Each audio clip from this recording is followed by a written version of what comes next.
श्री हरि आयोजन में एक चीज खास देखने को मिला कि श्री हरि का 75वां बस भी उद्घाटन इस बार रहा है। तो संगठन प्रभारी माधवेंद्र जी हमारे साथ हैं, स्पेशल इसी कार्यक्रम के लिए आप लखनऊ से आए जी।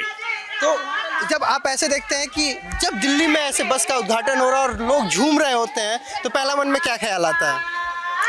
भारत में धर्म अनादिकाल से चला आ रहा है और अनादिकाल तक रहेगा, क्योंकि जन जन को यदि मगन करना है तो बहुत बड़ा आधार भगवान ही है। भगवान के मंदिर का ये रथ है। इस रथ का आज लोकार्पण हुआ है। बड़े उदार मन से दिल्ली के एक दानदाता ने दिया है। ये हिमाचल प्रदेश चलने के लिए जाने वाला है। तो आज इस अवसर पर इसका लोकार्पण एक विशेष आयोजन बन गया। अच्छा, एक बात और मैंने देखा कि इसमें जो प्राण प्रतिष्ठान किया गया वो श्री राम जी थे। इसी भारत में अगर हम बात करें तो अपने ही भारत में कभी राम टेंट में थे और एकल अभियान किया ये मुहिम कि अब राम दर दर पहुंच जाते हैं, मतलब भक्त के पास ही पहुंच जाते हैं। तो जब ये कॉन्सेप्ट आया होगा तो पहले क्या सोच के इस कॉन्सेप्ट को लाया गया? स्थिति ऐसी थी कि हमारे कथाकार भाई बहनों ने गांव-गांव में भगवान की चर्चा प्रारंभ की। उस चर्चा से जन जागृति हुई। क्या हटा जाए अलग?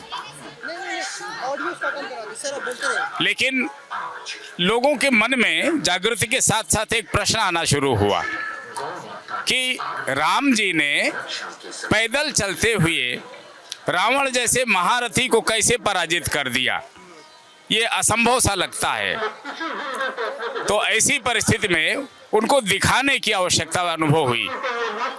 तब ये कल्पना आई कि इनके गांव में भगवान का मंदिर भी नहीं है, तो मंदिर भी रहे और साथ में भगवान की लीलाओं का दर्शन भी कराया जा सके।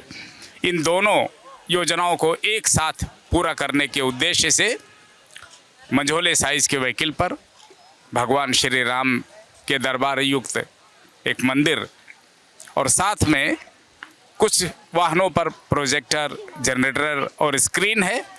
अब जो आधुनिक वाहन तैयार हो रहे, इनमें हम LED स्क्रीन के माध्यम से ये प्रदर्शन कर रहे हैं। मेरे को एक चीज़ और जानने की इच्छा है कि बस श्री राम ही कि कहीं भगवान कृष्ण, भगवान शंकर, भगवान विष्णु ऐसे भी कुछ है कि बस श्री राम ही? नहीं, इसमें ऐसा किया गया है, जिस प्रदेश में भगवान के जिस स्वरूप की अधिक पूजा होती है उनके मंदिर दिए गए हैं। जैसे नॉर्थ ईस्ट में हम कृष्ण भगवान को लेकर चलते हैं, उड़ीसा में कृष्ण भगवान को लेकर चलते हैं, तो उत्तर भारत में हिमाचल, जम्मू कश्मीर, उत्तर प्रदेश, मध्य प्रदेश, इनमें सब में राम दरबार का मंदिर रहता है। ठीक है, मतलब भक्त ही के पास भगवान पहुंच जाते हैं, बहुत अच्छा कॉन्सेप्ट है। लेकिन विवाद अभी भी कई ऐसे मंदिरों पे है, उस पर कुछ कहना चाहेंगे? देखिए, मंदिरों पर विवाद हमेशा या तो जिद्दी पुरोहितों ने उत्पन्न किए हैं या राजनीतिज्ञों ने उत्पन्न किए हैं। हम सबका इन दोनों से संबंध नहीं है। हम ना तो पुरोहित हैं ना राजनीतिज्ञ हैं, इसलिए उस संदर्भ में अधिकृत रूप से हम कुछ नहीं कह पाएंगे। ये थे मानवेंद्र जी जो लखनऊ से स्पेशल इस रथ को ही शुभारंभ करने आए थे। कितना सुंदर है कि भगवान के पास आपको जाने की जरूरत ही नहीं, भगवान आपके पास खुद पहुंचेंगे। इसके लिए आप एकल भारत से जुड़िए, एकल अभियान से जुड़िए और देखते रहिए एकल भारत।